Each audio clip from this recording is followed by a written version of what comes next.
I am Dr. Shweta Agarwal, Assistant Professor, Faculty of Development, DEI. I have already discussed meaning of social development, definition and characteristics of social development. Now, here we will discuss factors affecting social development. Factor affecting social development. We can divide into two parts: personal factors and environmental factors. Personal factors are biological factors, psychological factors, health related factors, and environmental factors are family, society, mass media and government. Personal factors. Personal factors वो factors हैं जो कि हमारे social development से related होते हैं, लेकिन ये पर्सनल होते हैं. कौन से होते हैं? बॉडी स्ट्रक्चर, यानी कि किसी पर्सन का बॉडी स्ट्रक्चर कैसा है उसके अकॉर्डिंग उसे सोसाइटी में एक्सेप्टेंस मिलती है. उस और एक्सेप्टेंस के बेसिस पे ही वो सोसाइटी में अपनी इम्पोर्टेंस, अपने प्लेस को महसूस करते हुए उस पर्टिकुलर सोसाइटी में एडजस्ट कर पाता है. यदि किसी की पर्सनैलिटी, किसी का बॉडी स्ट्रक्चर इफ़ेक्टिव नहीं है और वो किसी पर्टिकुलर सोसाइटी को बिलोंग करता है तो उस सोसाइटी के मेंबर उसे थोड़ा थोड़ा निगलेक्ट कर लेंगे. इवन कई आपने टीवी सीरियल्स भी ऐसे देखे होंगे जहाँ पर उसका बॉडी स्ट्रक्चर अप्रोप्रिएट नहीं है उसके जेंडर के, उसके एज के अकॉर्डिंग, जिसकी वजह से उसको एक्सेप्टेंस नहीं मिला और उसने कई ऐसी एंटी सोशल एक्टिविटीज़ कर ली जो कि एक्सेप्टेबल नहीं थी. आप लोगों ने देखा होगा कई शॉर्ट हाइटेड होते हैं, कई किसी की हाइट बहुत ज़्यादा हो जाती है, किसी की हेल्थ ज़्यादा हो जाती है, किसी की ओवर कम हेल्थ यानी कि बॉडी वेट हो जाता है, बॉडी प्रोपोर्शन अच्छा नहीं होता, आपके फेस का, आपके लेग्स का प्रोपोर्शन एक प्रोपोर्शनेट फॉर्म में ना होने की वजह से भी सोसाइटी में एक्सेप्टेंस नहीं मिलती, जिसकी वजह से सोशल डेवलपमेंट इफ़ेक्ट करता है. लाइफ स्टाइल भी सोशल डेवलपमेंट को इफ़ेक्ट करती है. यदि कोई ऐसा पर्सन है जो कि सुबह बहुत देर से उठता है, रात को अधिकतर रात में लेट अपने घर पर आता है, तो उसकी सोसाइटी उसको एक्सेप्ट करने में मुश्किल महसूस करेगी, उसको एक्सेप्ट नहीं कर पाएगी. ये भी लाइफ स्टाइल इफ़ेक्टेड हुआ के वजह से social development. Health status of learner, यदि आपके किसी लर्नर का या किसी पर्सन का हेल्थ स्टेटस अच्छा नहीं है तो भी क्या होगा? Health status is a personal factor. Health status अच्छा नहीं है तो सब क्या कहेंगे? ये तो अधिकतर बीमार रहता है ना, मैं इससे बात नहीं कर रहा है, या इसको कोई रिस्पॉन्सिबिलिटी नहीं देते, इसको अपनी फैमिली का, अपनी सोसाइटी का एक्टिव मेंबर के रूप में इसका सिलेक्शन नहीं करते. क्यों? क्योंकि ये अधिकतर बीमार रहता है. तो ये तो फिजिकल हेल्थ की बात हुई. अब मेंटल हेल्थ की बात लेकर आते हैं कि यदि कोई नेगेटिव थिंकिंग ये अपने अंदर डेवलप रखता है, यानी कि उसकी मेंटल हेल्थ अच्छी नहीं है, तो भी हम कहते हैं ओह इसकी थिंकिंग, इसके थॉट्स बहुत बेकार है, इसको हम इसकी बात नहीं मानेंगे इस पर्टिकुलर प्रॉब्लम या एक्टिविटी को सॉल्व करने में. और यदि इमोशनली देखें तो इमोशनल हेल्थ से कि कोई पर्सन है और वो बहुत जल्दी गुस्सा कर देता है, तो हम कहते हैं इसको ये वाला काम नहीं देते, या इससे हम कम ही बोलना पसंद करते हैं. क्यों? क्योंकि ये हर समय गुस्से में रहता है. तो अब ये आपने देखा कि अलग अलग हेल्थ की अलग अलग स्टेटस होने की वजह से उसके social development, social relationship, social adjustment, इन सब पर नेगेटिव और पॉजिटिव इम्पैक्ट पड़ता है, जिसकी वजह से वो इफेक्ट होता है. पॉजिटिविटी ऑफ मेंटल हेल्थ, यदि पॉजिटिविटी है मेंटल हेल्थ में, वो पॉजिटिव थिंकिंग रखता है, तो हर कोई उससे सोशली इंटरेक्ट करना चाहता है, उसके पास बैठना पड़ता चाहता है. क्यों? क्योंकि देखिए, आपने कभी किसी भी ईश्वर की, किसी भी भगवान की, किसी भी गॉड की पिक्चर देखी? उसके फेस के पीछे एक हेलो होता है येलो कलर का. ये येलो ऑरेंज रेडिश ही क्यों होता है? रेडिश अधिकतर तब होता है जब हम गुस्से में दिखाते हैं, नहीं तो नॉर्मली येलोइश ऑरेंज होता है ना. या हम कह सकते हैं ऑरेंज फॉर्म लिए येलो होता है. ऐसा क्यों होता है? ब्लैक क्यों नहीं होता? ब्राउन क्यों नहीं होता? क्यों? क्योंकि येलो कलर पीस का, पॉजिटिविटी का सिंबल है. और पॉजिटिविटी का मीनिंग क्या है कि उनके पास एक पॉजिटिव रेंज होती है, एक पॉजिटिव रेस होती है। इसी तरीके से कई पर्सन ऐसे होते हैं जिनके पास बैठने से हमें पॉजिटिविटी फील होती है। तो वो पॉजिटिविटी किसकी वजह से फील होती है? उनकी मेंटल हेल्थ की वजह से फील होती है। और कई लोग ऐसे होते हैं जिनके पास बैठने से एक नेगेटिव एनर्जी जनरेट होती है हमारे बॉडी के अंदर।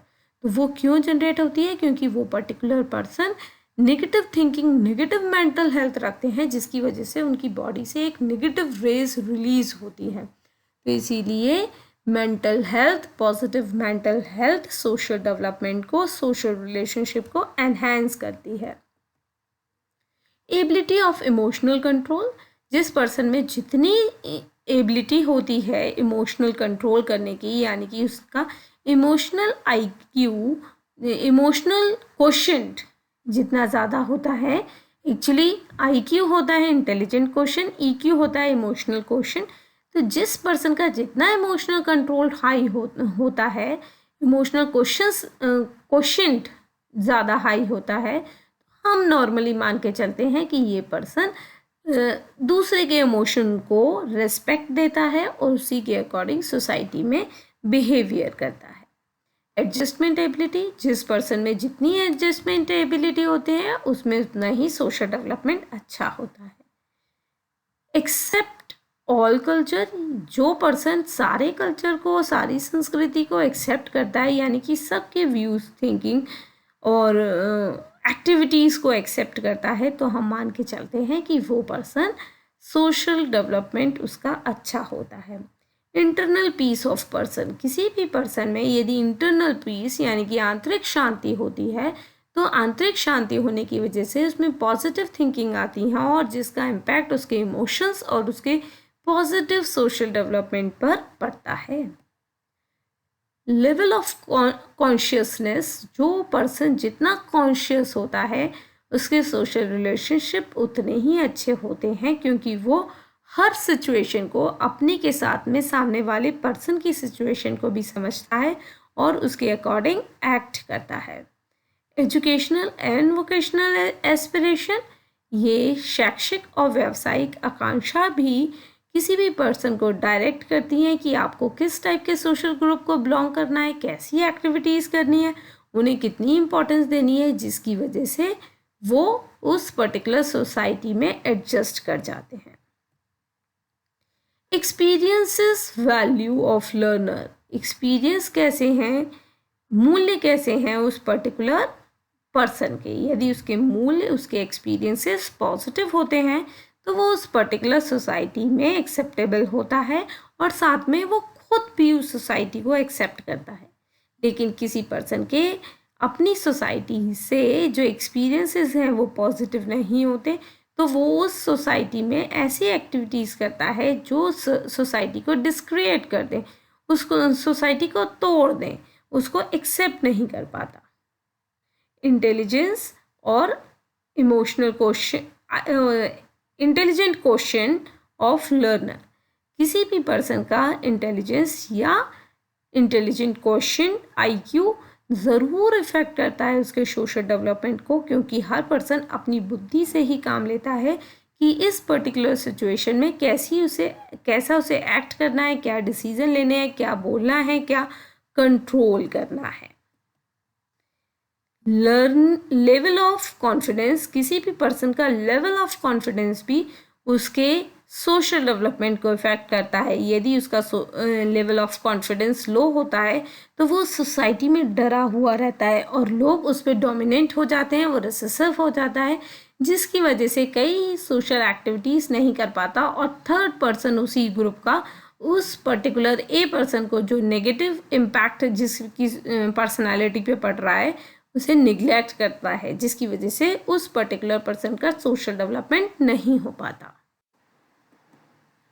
एनवायरमेंटल फैक्टर्स और सोशल डेवलपमेंट, अभी तक हमने पर्सनल फैक्टर्स करे, अब हम करते हैं कौन कौन से एनवायरमेंटल फैक्टर्स हैं सोशल डेवलपमेंट के जो कि उसे इफेक्ट करते हैं। इसमें आता है सबसे पहले फैमिली।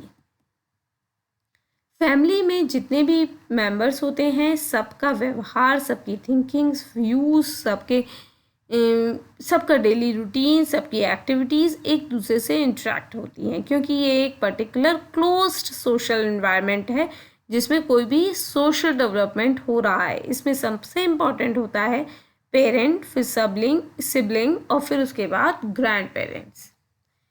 इसमें पेरेंट्स का educational status, vocational status, socio economic status, behaviour of pattern और ऑल टाइप हेल्थ, ये इफ़ेक्ट करती हैं पर्टिकुलर पर्सन की सोशल डेवलपमेंट पर, सोशल रिलेटेड एक्टिविटीज़ पर। यदि किसी भी पेरेंट की ये पॉजिटिव सेंस में इफ़ेक्ट करती हैं अपने चाइल्ड को, तो उस चाइल्ड का भी पॉजिटिव डेवलपमेंट अच्छा हो जाता है, सोशल डेवलपमेंट पॉजिटिव सेंस में आ जाता है। लेकिन यदि यही एक्टिविटीज़ नेगेटिव फॉर्म में बच्चे को इम्पैक्ट करती हैं, तो सोशल डेवलपमेंट में ये अवरोध की तरह काम करती हैं। जिस तरीके से पेरेंट्स से रिलेटेड कुछ फैक्टर्स हैं, इसी तरीके से बाकी अन्य मेंबर जो कि एक फैमिली में होते हैं, उसके सिबलिंग होते हैं, ग्रैंड पेरेंट्स होते हैं, उनसे रिलेटेड फैक्टर्स भी उस पर्टिकुलर पर्सन की एक्टिविटीज़ को कंडक्ट करने में, उसके सोशल रिलेशनशिप को डेवलप और एडजस्ट करने में इफ़ेक्ट करते हैं।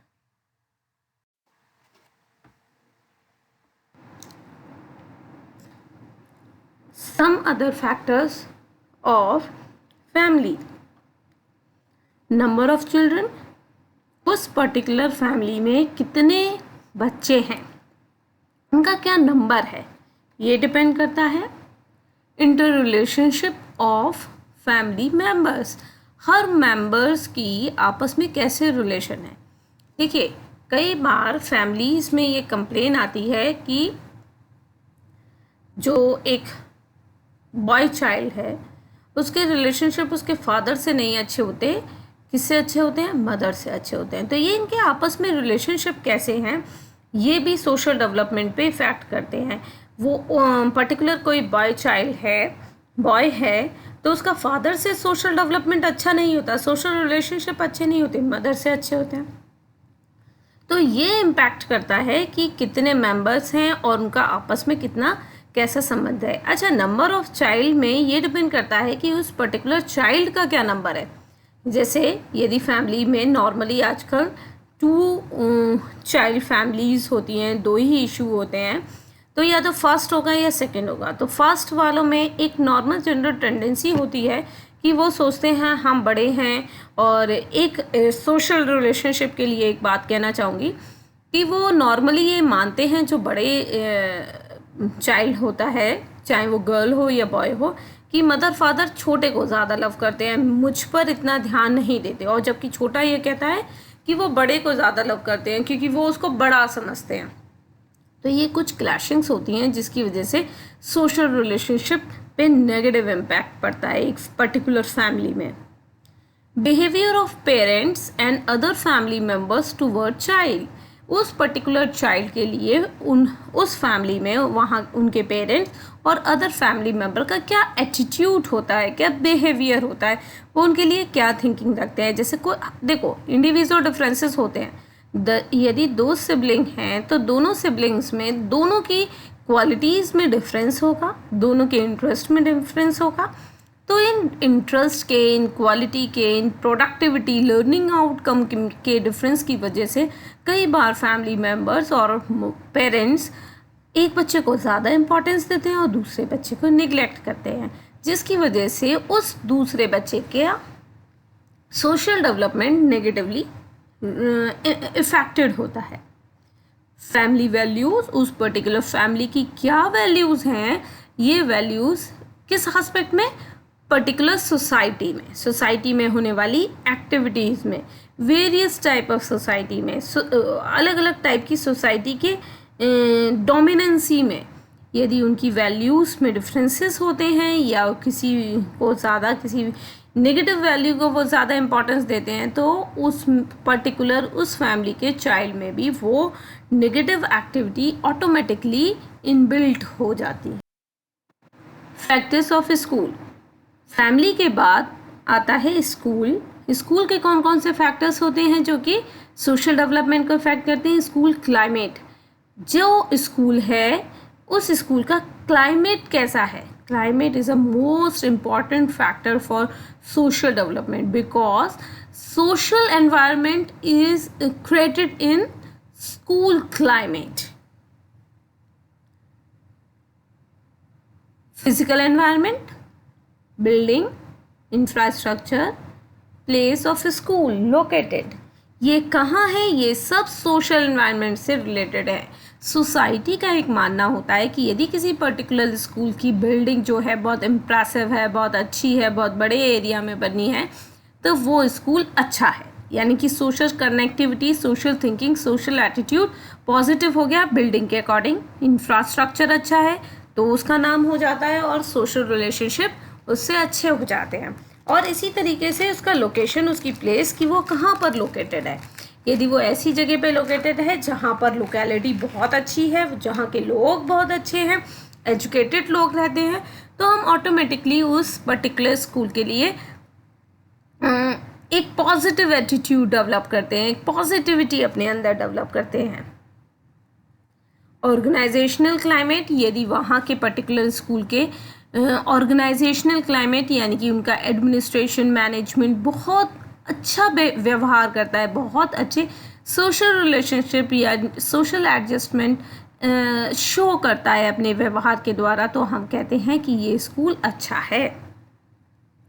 इंस्टीट्यूशनल क्लाइमेट यानी कि वहाँ का अकेडमिक क्लाइमेट, अकेडमिक परफॉर्मेंस, वहाँ से कितने जो लर्निंग आउटकम है, वहाँ का परसेंटेज क्या है मार्क्स का, कितने लोग पास होते हैं, कितने फर्स्ट डिविजनल होते हैं, कितने A+ होते हैं, कितने A होते हैं, ये अकेडमिक क्लाइमेट है.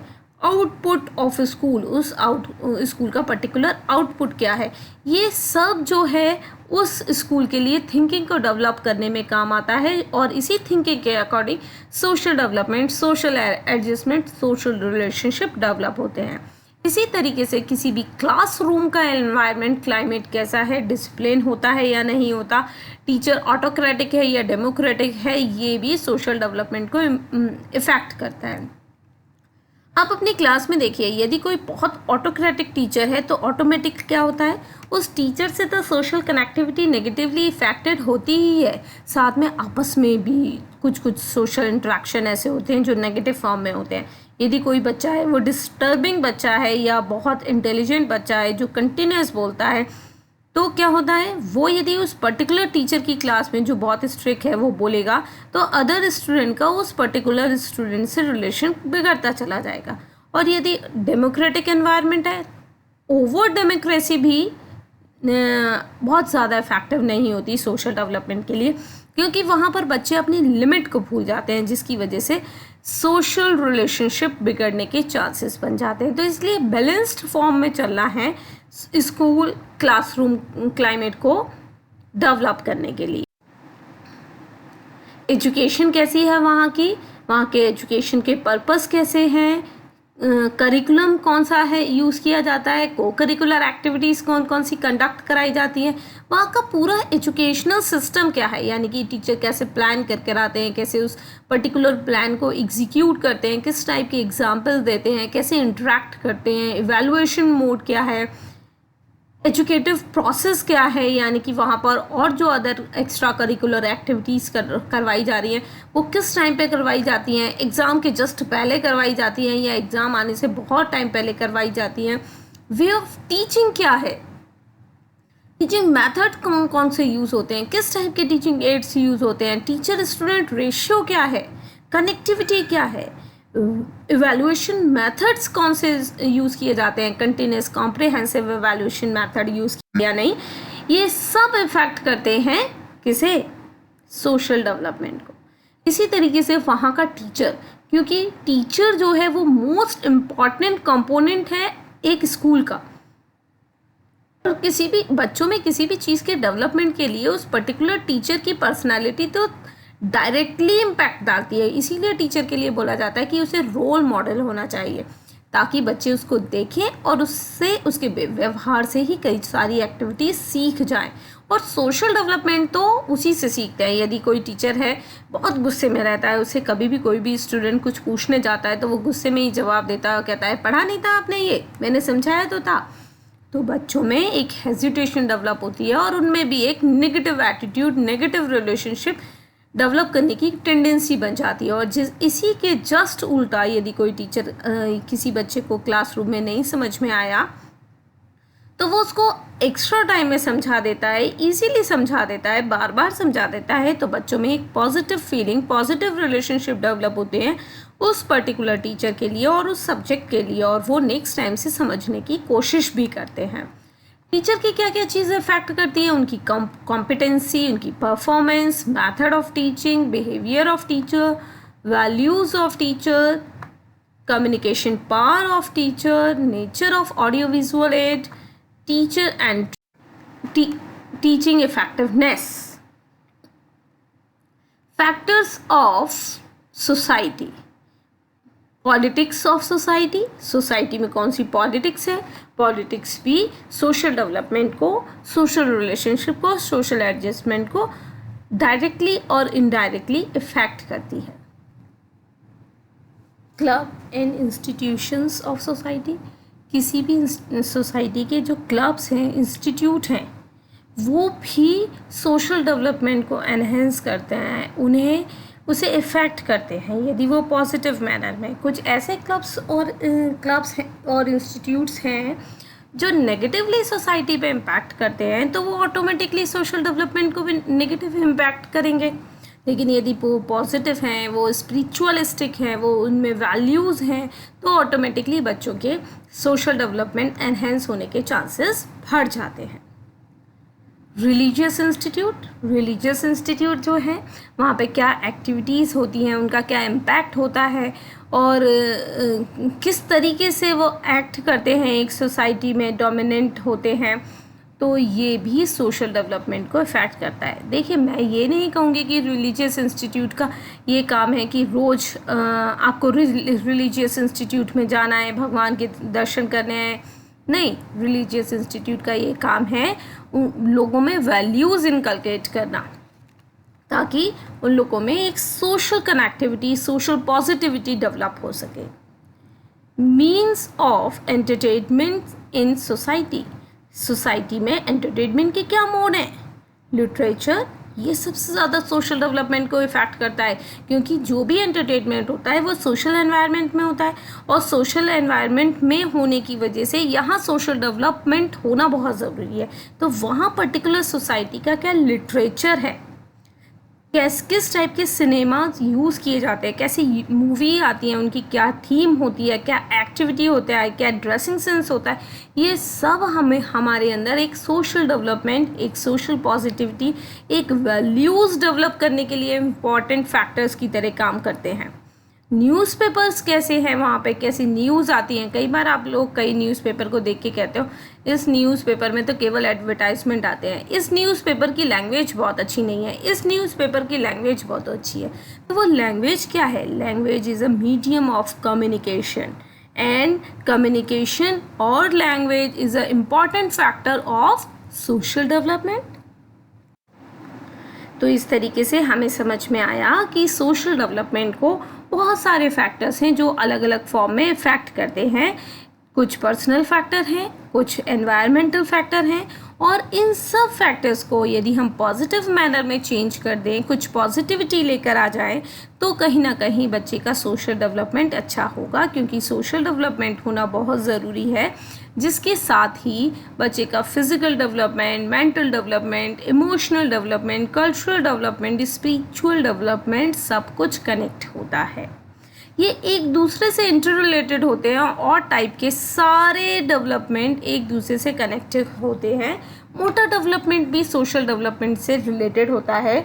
यदि सोसाइटी में ऐसा एनवायरनमेंट नहीं मिलता कि बच्चा पढ़े, ऐसा एनवायरनमेंट नहीं मिलता जहाँ पे बच्चा कुछ ड्रॉ करे, कुछ फाइन मोटर एक्टिविटीज़ करे, क्योंकि ये सारा एनवायरनमेंट सोसाइटी में ही तो मिलेगा, ये सारे इक्विपमेंट सोसाइटी में ही तो मिलेंगे। यदि वो नहीं मिलते तो उसका फाइन मोटर डेवलपमेंट, उसका ग्रॉस मोटर डेवलपमेंट भी प्रॉपर नहीं हो पाता। यदि हम किसी एक बच्चे को जो अभी चलना सीख रहा है उसको छोड़ेंगे नहीं, उसको खड़ा करने में डरेंगे कि ये गिर जाएगा, यानी कि उसे एक फैमिली में प्रॉपर एनवायरनमेंट नहीं देंगे इंडिपेंडेंट खड़ा होने के लिए, चलने के लिए। तो शायद एक बच्चा जो 11 से 13 महीने के अंदर या 14 महीने के अंदर चलना सीख सकता है, वो 2 साल में भी चलना नहीं सीख पाएगा। इसीलिए प्रॉपर सोशल एनवायरनमेंट हर तरीके के डेवलपमेंट के लिए बहुत इम्पॉर्टेंट हो जाता है। तो सोशल डेवलपमेंट से रिलेटेड जितने भी फैक्टर्स हैं, टीचर्स और पेरेंट्स दोनों की रिस्पॉन्सिबिलिटी होती है कि इन्हें पॉजिटिव मैनर में बच्चे को प्रोवाइड करें, उसके साथ एडजस्ट हो, उसके साथ सोशल इंट्रैक्शन करें ताकि सोशल एडजस्टमेंट और सोशल रिलेशनशिप एनहेंस हो सके और उसका सोशल डेवलपमेंट अच्छा हो, ताकि इसके अदर डेवलपमेंट पे भी ये पॉजिटिव इम्पैक्ट डाले। Thank you.